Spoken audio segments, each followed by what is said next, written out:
नमस्कार, मैं रचना शर्मा चढ़ती कला टाइम टीवी देख रहे सभी दर्शकों का स्वागत करती हूं। आप देख रहे हैं हरियाणा के समाचार। समाचारों की शुरुआत से पहले एक नजर आज की मुख्य सुर्खियों पर।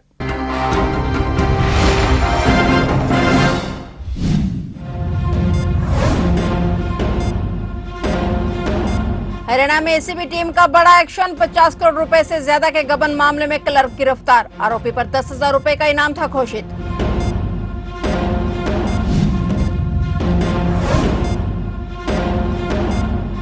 पंचकुला की सृष्टि शर्मा ने रचा इतिहास। सीबीएसई 10वीं में 500 में से 500 अंक प्राप्त कर बनी टॉपर। पंचकुला की सृष्टि बनी नेशनल टॉपर।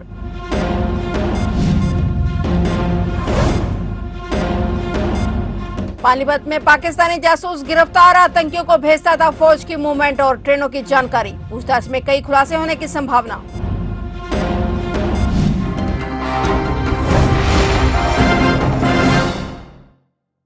और अब समाचार विस्तार से। एसीबी फरीदाबाद द्वारा कार्यालय बीडीपीओ हसनपुर जिला पलवल में 50 करोड़ रुपए से अधिक की सरकारी राशि गबन के मामले में फरार आरोपी तेजेंद्र कुमार क्लर्क कार्यालय जिला विकास एवं पंचायत अधिकारी पलवल को गिरफ्तार किया गया है। आरोपी पर एसीबी द्वारा 10,000 रुपए का इनाम भी घोषित किया गया था। आरोपी को आज माननीय न्यायालय पलवल में पेश करके पुलिस रिमांड के लिए अनुरोध किया जा रहा है। एसीबी द्वारा इस मामले में 8 मुख्य आरोपियों को पहले ही गिरफ्तार किया जा चुका है, जो अभी जेल में बंद है। और इस बारे में ऑडिट पर यह बजट फर्जी अलॉट किया जाना पाया गया, क्योंकि बजट की मांग और अलॉटमेंट में संबंधित कोई दस्तावेज फाइलों में नहीं पाया गया। अब आरोपी से और पूछताछ में कई खुलासे हो सकते हैं।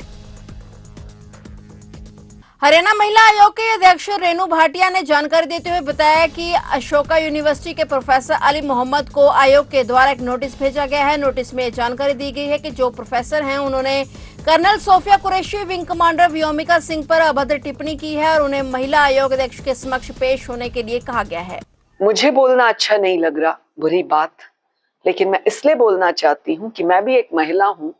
आप पढ़ी लिखी महिला, एक इतने अच्छे स्टेटस पे बैठी कर्नल बेटी, हमारी विंग कमांडर बेटी, उनके लिए बोल रहे हो कि वो पेंटेड फेसेस हैं।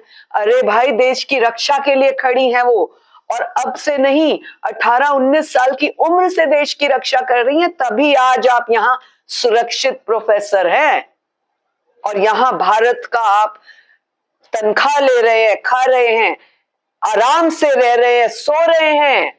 आज की डेट में भी आप आराम से सो रहे हैं, जब हमारी कर्नल कुरैशी वहां पर मुस्तैद है, जब हमारी सिंह विंग कमांडर सिंह बेटी वहां पर सिंहों की तरह लड़ रही है, तब आप शांति से यहाँ बैठे हैं। जिनको आप पेंटेड फेस कहते हैं, ये शर्म आनी चाहिए आप इंडियन आर्मी और इंडियन एयरफोर्स के बच्चों को ऐसा कहते हुए।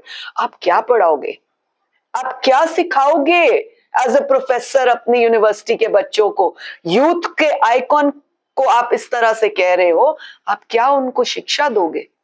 इसीलिए जो हमने आपका पूरा डाटा निकाला कि आप बोलते क्या हो, आपकी सोच कैसी है, उससे ये पता लगता है कि आप तो देश में बैठे देशद्रोही हैं। और वो देश में बैठी एक मुसलमान बेटी, आपके कम से कम इतना तो लिहाज होना चाहिए था। आप किसी और को कहते तो समझ भी आता, पर आपने तो बेटी को, देश की बेटी को जलील कर दिया, बेइज्जत कर दिया। आपको यहाँ पर आना है, आपको हमें स्पष्टीकरण देना है कि आपकी इस तरह की देश की बेटियों को बोलने की मंशा क्या है।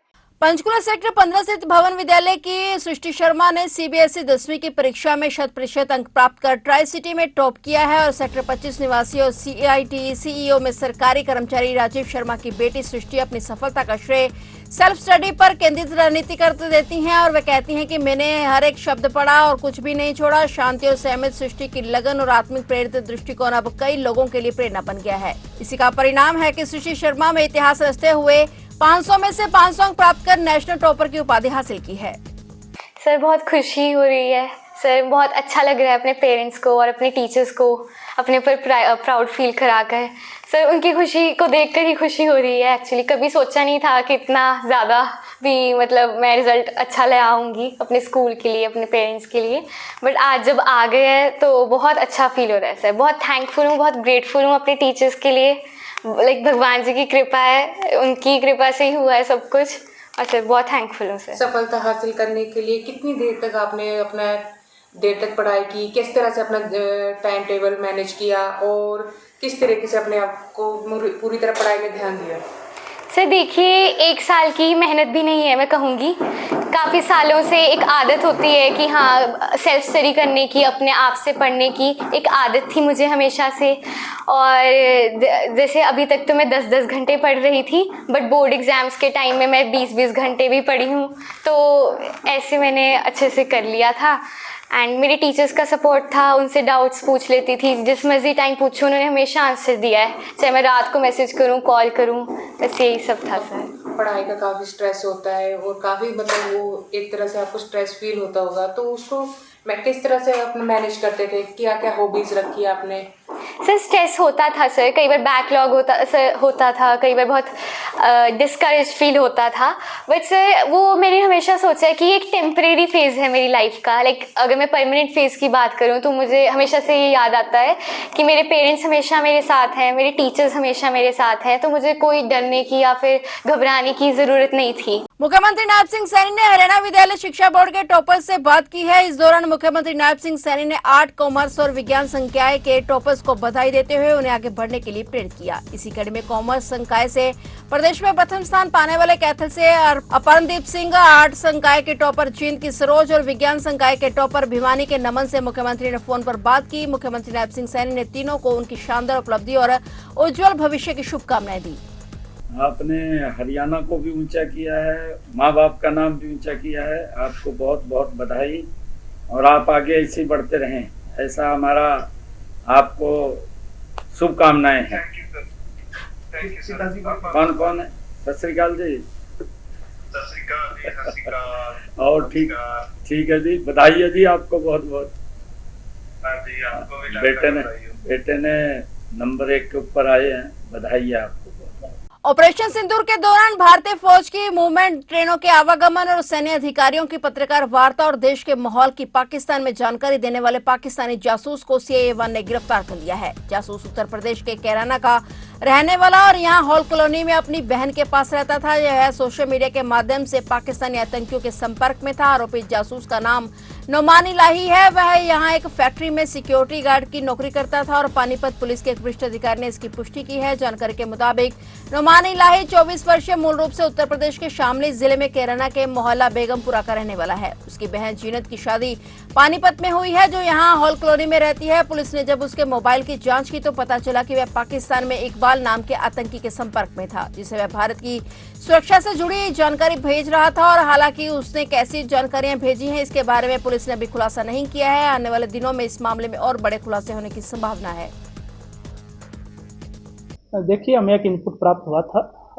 इनपुट पे कार्रवाई करते हुए और बाकी विश्वसनीय साक्ष्य एकत्रित करके एक व्यक्ति नोमान इलाही को कल गिरफ्तार किया है। इस संबंध में इंडस्ट्रियल एरिया पानीपत में एक FIR भी रजिस्टर की गई है और आरोपी से भी पूछताछ जारी है। इसमें आरोप ये थे कि ये व्यक्ति पाकिस्तानी कुछ व्यक्तियों के साथ संपर्क में है और उनको संवेदनशील सूचनाएं मुहैया करवाता है। तो इस संबंध में हमने जो भी इलेक्ट्रॉनिक इक्विपमेंट है वो भी सीज किया है और उनका भी एनालिसिस कर रहे हैं। कहाँ का रहने वाला है और इसकी क्या बैकग्राउंड है? देखिए, मूलतः व्यक्ति कैराना का रहने वाला है और अभी पानीपत में ही एक सिक्योरिटी गार्ड के तौर पे नौकरी कर रहा था और टेम्पररीली वहीं रह रहा है। तो उसके बाद में इस व्यक्ति से पूछताछ की गई और जो भी साक्ष्य हमने जो एकत्रित किए थे उसके आधार पर इसकी गिरफ्तारी की। कैसे गिरफ्तार किया गया? कैसे सूचना मिली पुलिस को? देखिए, जैसे मैंने आपको बताया, हमें एक रिलायबल इनपुट प्राप्त हुआ था।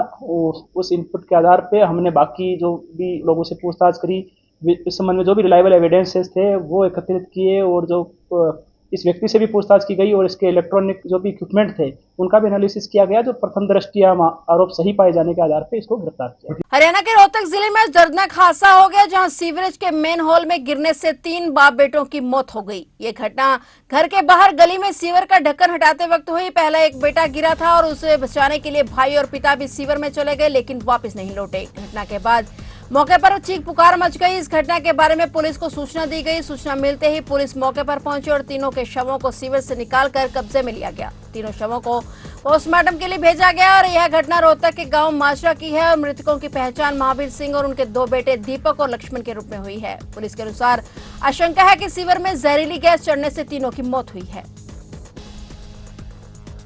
आज चरखी दादरी रेलवे स्टेशन गोलियों की आवाज से दहल उठा। एक युवक ने दोनों हाथों में पिस्तौल लेकर फायरिंग कर दी। एक गोली मालगाड़ी पर लगी तो बाकी गोलियां हवा में फायर की गई। गोलियों की आवाज सुनकर घटनास्थल पर मौजूद लोग भयभीत हो गए। बचाव के लोग इधर उधर छिपने लगे। गनीमत रही कि किसी को गोली नहीं लगी, लेकिन जिस तरह से युवक ने गोलियां चलाई उससे किसी भी तरह का बड़ा हादसा हो सकता था। युवक कौन था, क्यों गोलियां चला रहा था, इसे लेकर पुलिस जांच में जुट गई है। युवक को पुलिस ने अपनी हिरासत में ले लिया है और पूछताछ की जा रही है। आरोपी पंकज झज्जर जिले के इस्लामपुर गांव का रहने वाला है और फारूक नगर में कल हुए मर्डर में शामिल था और पुलिस ने आरोपी से 2 पिस्तौल और 5 कारतूस बरामद किए हैं। हरियाणा से बड़ी खबर सामने आई है। आज सुबह हरियाणा के गुरुग्राम के मानेसर के सेक्टर 6 में एक गत्ता बक्सा फैक्ट्री में भीषण आग लग गई। जानकारी के मुताबिक ये घटना आज सुबह करीब 6:30 बजे की है, जिससे पूरे इलाके में हड़कंप मचा दिया। मिली जानकारी के मुताबिक आग की सूचना मिलते ही मानेसर फायर ब्रिगेड स्टेशन से फायर ब्रिगेड की कई गाड़ियां तुरंत मौके पर पहुंची। फायर ब्रिगेड की टीम आग पर काबू पाने में जुटी। कई घंटों की मेहनत के बाद स्थिति नियंत्रण में हुई। प्रारंभिक जांच में आग का कारण शॉर्ट सर्किट बताया जा रहा है। हालांकि अभी इसकी पुष्टि नहीं हुई है, जबकि फैक्ट्री में रखे कागज और अन्य ज्वलनशील सामग्री ने आग में घी डालने का काम किया। स्थानीय लोगों और फैक्ट्री कर्मचारियों में घटना के बाद दहशत का माहौल हो गया। फैक्ट्री मालिक और प्रशासन आग से हुए नुकसान का आंकलन कर रहे हैं। प्रारंभिक अनुमान के मुताबिक लाखों रुपए का सामान जलकर खाक हो गया है।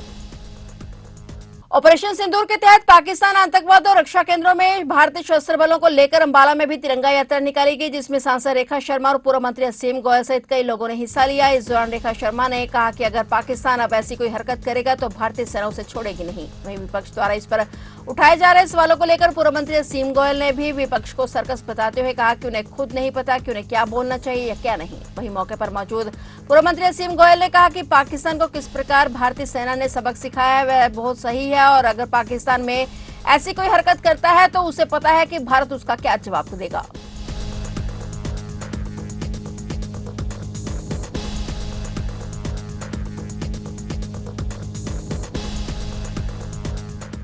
कि ये यात्रा जो पूरे भारतवर्ष में हो रही है कल से लगातार, ये भारतीय सेना की जीत की खुशी में, भारतीय सेना के सम्मान के रूप में ये पूरे भारत में हम उनको अपना सैल्यूट दे रहे हैं, धन्यवाद दे रहे हैं।